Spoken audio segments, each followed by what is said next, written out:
അങ്ങനെ നോമ്പിന്റെ ഓരോ സമയത്തെയും കൃത്യമായി വിനിയോഗിക്കുക, മുൻഗണനാക്രമം കൊടുക്കുക.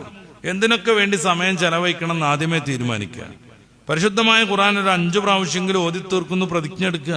3-ലെങ്കിലും എത്തട്ടെ. ദിവസം 3 ജുസ് ഓതി കഴിഞ്ഞാൽ റമദാൻ കഴിയുമ്പോഴേക്ക് 3 ഖത്ം തീർക്കാൻ നമുക്ക് പറ്റും. ഒരു ജുസ്ഇന് വിശാലമായിട്ട് നമ്മൾ ഓതുകയാണെങ്കിൽ തന്നെ ഒരു 25-30 മിനിറ്റ് എടുക്കും.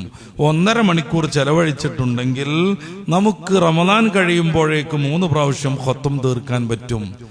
ഇന്നലെ വാട്സപ്പിനും ഫേസ്ബുക്കിനും വേണ്ടി മാത്രം ചെലവഴിച്ച സമയം എത്ര എന്നുള്ളത് ആ ഫോണിൽ കയറിയിട്ടൊന്ന് പരിശോധിച്ചു നോക്കുക.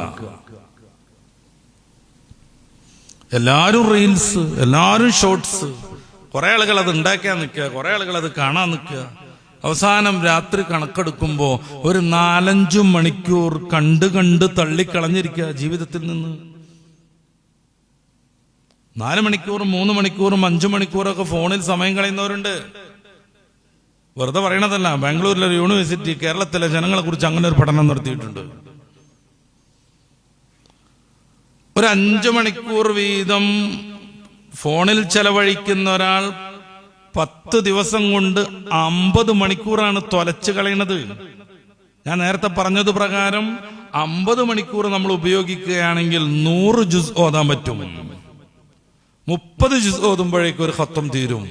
100 ജുസ് ഓതുമ്പോഴേക്ക് 3 ഖത്തുമും 1/3 ഖത്തം. അപ്പൊ ഒരു 3.25 അല്ലെങ്കിൽ 3 ഖത്തമും പിന്നൊരു 1/4 ഖത്തമും കൂടെ നമുക്ക് തീർക്കാൻ പറ്റും. കാലല്ല, ഒരു 33% ഖത്തം കൂടെ നമുക്ക് തീർക്കാൻ പറ്റും. അതിന് പറ്റണില്ല. റമദാൻ ആവുമ്പോഴും അതിന് പറ്റണില്ല. പുതിയ ലോകല്ലേ, അങ്ങനെ തന്നെയല്ലേ നമ്മൾ കൂടെ തീരുമാനിക്കാൻ പറ്റൂല. എല്ലാരും ആ തീരുമാനത്തിലാണ്. ദീനിനെ പ്രണയിക്കുന്ന മുത്തറസൂൽ നഷ്ടപ്പെടുന്ന നമ്മൾ കൂടെ ആ ഒരു ലിബറൽ കൾച്ചറിലേക്ക് പോകാൻ പാടില്ല.